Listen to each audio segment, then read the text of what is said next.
तो दर्शकों, वक्फ संशोधन कानून इस देश में क्या आया, उसके बाद विरोध के सबसे ज्यादा सुर और तस्वीरें पश्चिम बंगाल से सामने आई। पश्चिम बंगाल में विरोध के नाम पर जमकर हिंसा हुई, लेकिन इस हिंसा के बीच केंद्रीय जांच एजेंसियों ने जो खुलासे किए हैं वो यकीन मानिए आपको चौंका कर रख देंगे। इस रिपोर्ट पे हम आपको दिखाएंगे कि केंद्रीय जांच एजेंसियों ने आखिर जो खुलासे किए हैं उन खुलासों में क्या कुछ विस्तार से बताया है, देखिएगा।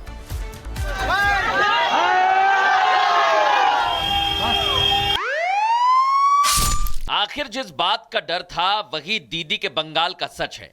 मुर्शिदाबाद में हिंदुओं के घरों पर हमला बोला गया, हिंदुओं की दुकानों में तोड़फोड़ की गई, हिंदुओं की हत्या कर दी गई। सड़क पर दंगाइयों ने ऐसा कोहराम मचाया कि पूरा बंगाल सुलग उठा। लेकिन मुर्शिदाबाद में यह आग सबसे ज्यादा फड़ी। इसकी जांच शुरू हुई तो केंद्रीय सुरक्षा एजेंसियों के हाथ कुछ ऐसे सबूत लगे जो बताते हैं मुर्शिदाबाद हिंसा का आतंकी कनेक्शन है। मुर्शिदाबाद हिंसा सीधे सीधे बांग्लादेश की कट्टर विचारधारा से जुड़ती है, लेकिन दीदी इस बात को अब तक मानने को तैयार नहीं।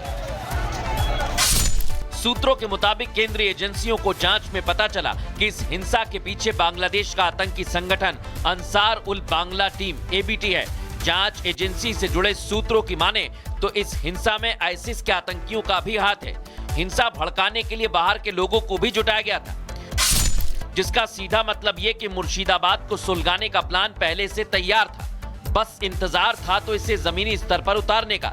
इसके लिए वक्फ कानून की आड़ ली गई। वक्फ कानून के नाम पर शुरू हुए प्रदर्शनों में बाहरी ताकतें भी जुड़ी और मुर्शिदाबाद से खौफनाक तस्वीरें सामने निकल कर आई।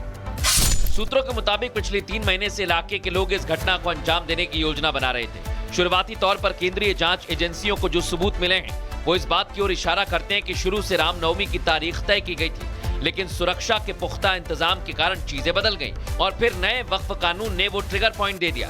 जांच एजेंसियों का ऐसे डिजिटल और वित्तीय ट्रांजैक्शन के सबूत मिले हैं जो संकेत देते हैं कि हिंसा को अंजाम देने के लिए विदेशी स्रोतों से पैसे भेजे गए। इन पैसों का इस्तेमाल भीड़ जुटाने, सोशल मीडिया पर भड़काऊ मैसेज फैलाने और जमीन पर संगठन बनाने में किया गया।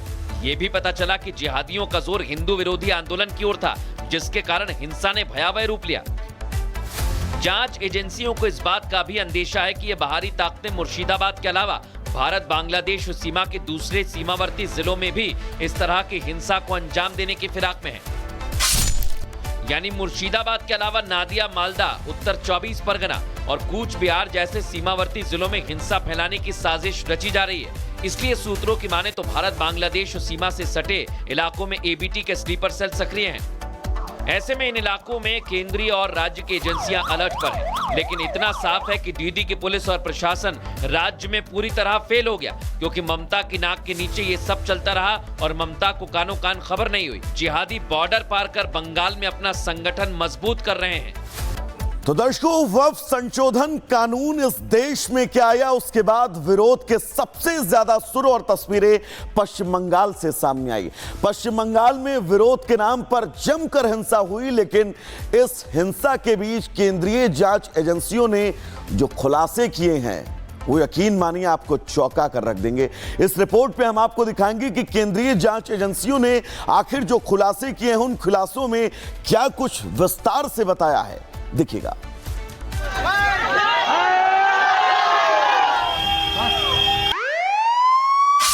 आखिर जिस बात का डर था वही दीदी के बंगाल का सच है। मुर्शिदाबाद में हिंदुओं के घरों पर हमला बोला गया, हिंदुओं की दुकानों में तोड़फोड़ की गई, हिंदुओं की हत्या कर दी गई। सड़क पर दंगाइयों ने ऐसा कोहराम मचाया कि पूरा बंगाल सुलग उठा। लेकिन मुर्शिदाबाद में यह आग सबसे ज्यादा फड़ी। इसकी जांच शुरू हुई तो केंद्रीय सुरक्षा एजेंसियों के हाथ कुछ ऐसे सबूत लगे जो बताते हैं मुर्शिदाबाद हिंसा का आतंकी कनेक्शन है। मुर्शिदाबाद हिंसा सीधे सीधे बांग्लादेश की कट्टर विचारधारा से जुड़ती है, लेकिन दीदी इस बात को अब तक मानने को तैयार नहीं। सूत्रों के मुताबिक केंद्रीय एजेंसियों को जांच में पता चला कि इस हिंसा के पीछे बांग्लादेश का आतंकी संगठन अंसार उल बांग्ला टीम एबीटी है।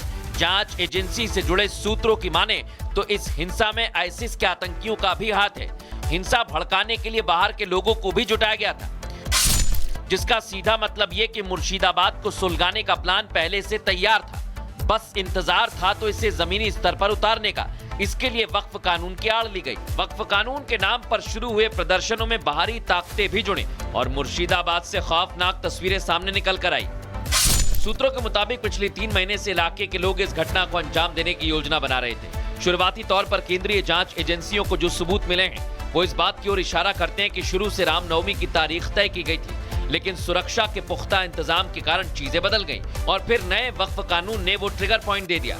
जांच एजेंसियों को ऐसे डिजिटल और वित्तीय ट्रांजैक्शन के सबूत मिले हैं जो संकेत देते हैं कि हिंसा को अंजाम देने के लिए विदेशी स्रोतों से पैसे भेजे गए। इन पैसों का इस्तेमाल भीड़ जुटाने, सोशल मीडिया पर भड़काऊ मैसेज फैलाने और जमीन पर संगठन बनाने में किया गया। ये भी पता चला कि जिहादियों का जोर हिंदू विरोधी आंदोलन की ओर था, जिसके कारण हिंसा ने भयावह रूप लिया। जांच एजेंसियों को इस बात का भी अंदेशा है कि ये बाहरी ताकतें मुर्शिदाबाद के अलावा भारत बांग्लादेश सीमा के दूसरे सीमावर्ती जिलों में भी इस तरह की हिंसा को अंजाम देने की फिराक में हैं। यानी मुर्शिदाबाद के अलावा नादिया, मालदा, उत्तर 24 परगना और कूच बिहार जैसे सीमावर्ती जिलों में हिंसा फैलाने की साजिश रची जा रही है। इसलिए सूत्रों की माने तो भारत बांग्लादेश सीमा से सटे इलाकों में एबीटी के स्लीपर सेल सक्रिय हैं। ऐसे में इन इलाकों में केंद्रीय और राज्य की एजेंसियां अलर्ट पर हैं, लेकिन इतना साफ है कि डीडी की पुलिस और प्रशासन राज्य में पूरी तरह फेल हो गया, क्योंकि ममता की नाक के नीचे ये सब चलता रहा और ममता को कानों कान खबर नहीं हुई। जिहादी बॉर्डर पार कर बंगाल में अपना संगठन मजबूत कर रहे हैं। तो दर्शकों, वक्फ संशोधन कानून इस देश में क्या आया, उसके बाद विरोध के सबसे ज्यादा सुर और तस्वीरें पश्चिम बंगाल से सामने आई। पश्चिम बंगाल में विरोध के नाम पर जमकर हिंसा हुई, लेकिन इस हिंसा के बीच केंद्रीय जांच एजेंसियों ने जो खुलासे किए हैं वो यकीन मानिए आपको चौंका कर रख देंगे।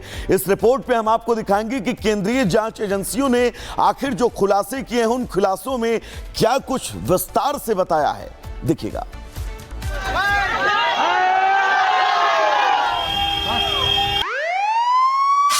आखिर जिस बात का डर था वही दीदी के बंगाल का सच है। मुर्शिदाबाद में हिंदुओं के घरों पर हमला बोला गया, हिंदुओं की दुकानों में तोड़फोड़ की गई, हिंदुओं की हत्या कर दी गई। सड़क पर दंगाइयों ने ऐसा कोहराम मचाया कि पूरा बंगाल सुलग उठा। लेकिन मुर्शिदाबाद में यह आग सबसे ज्यादा फड़ी। इसकी जांच शुरू हुई तो केंद्रीय सुरक्षा एजेंसियों के हाथ कुछ ऐसे सबूत लगे जो बताते हैं मुर्शिदाबाद हिंसा का आतंकी कनेक्शन है। मुर्शिदाबाद हिंसा सीधे सीधे बांग्लादेश की कट्टर विचारधारा से जुड़ती है, लेकिन दीदी इस बात को अब तक मानने को तैयार नहीं। सूत्रों के मुताबिक केंद्रीय एजेंसियों को जांच में पता चला कि इस हिंसा के पीछे बांग्लादेश का आतंकी संगठन अंसार उल बांग्ला टीम एबीटी है। जांच एजेंसी से जुड़े सूत्रों की माने तो इस हिंसा में आईसिस के आतंकियों का भी हाथ है। हिंसा भड़काने के लिए बाहर के लोगों को भी जुटाया गया था, जिसका सीधा मतलब यह कि मुर्शिदाबाद को सुलगाने का प्लान पहले से तैयार था, बस इंतजार था तो इसे जमीनी स्तर पर उतारने का। इसके लिए वक्फ कानून की आड़ ली गई। वक्फ कानून के नाम पर शुरू हुए प्रदर्शनों में बाहरी ताकतें भी जुड़ी और मुर्शिदाबाद से खौफनाक तस्वीरें सामने निकल कर आई। सूत्रों के मुताबिक पिछले 3 महीने से इलाके के लोग इस घटना को अंजाम देने की योजना बना रहे थे। शुरुआती तौर पर केंद्रीय जांच एजेंसियों को जो सबूत मिले हैं वो इस बात की ओर इशारा करते हैं कि शुरू से रामनवमी की तारीख तय की गई थी, लेकिन सुरक्षा के पुख्ता इंतजाम के कारण चीजें बदल गईं और फिर नए वक्फ कानून ने वो ट्रिगर पॉइंट दे दिया। जांच एजेंसियों को ऐसे डिजिटल और वित्तीय ट्रांजैक्शन के सबूत मिले हैं जो संकेत देते हैं कि हिंसा को अंजाम देने के लिए विदेशी स्रोतों से पैसे भेजे गए। इन पैसों का इस्तेमाल भीड़ जुटाने, सोशल मीडिया पर भड़काऊ मैसेज फैलाने और जमीन पर संगठन बनाने में किया गया। ये भी पता चला कि जिहादियों का जोर हिंदू विरोधी आंदोलन की ओर था, जिसके कारण हिंसा ने भयावह रूप लिया। जांच एजेंसियों को इस बात का भी अंदेशा है कि ये बाहरी ताकतें मुर्शिदाबाद के अलावा भारत बांग्लादेश सीमा के दूसरे सीमावर्ती जिलों में भी इस तरह की हिंसा को अंजाम देने की फिराक में हैं। यानी मुर्शिदाबाद के अलावा नादिया, मालदा, उत्तर 24 परगना और कूच बिहार जैसे सीमावर्ती जिलों में हिंसा फैलाने की साजिश रची जा रही है। इसलिए सूत्रों की माने तो भारत बांग्लादेश सीमा से सटे इलाकों में एबीटी के स्लीपर सेल सक्रिय हैं। ऐसे में इन इलाकों में केंद्रीय और राज्य की एजेंसियां अलर्ट पर हैं, लेकिन इतना साफ है कि डीडी की पुलिस और प्रशासन राज्य में पूरी तरह फेल हो गया, क्योंकि ममता की नाक के नीचे ये सब चलता रहा और ममता को कानों कान खबर नहीं हुई। जिहादी बॉर्डर पार कर बंगाल में अपना संगठन मजबूत कर रहे हैं।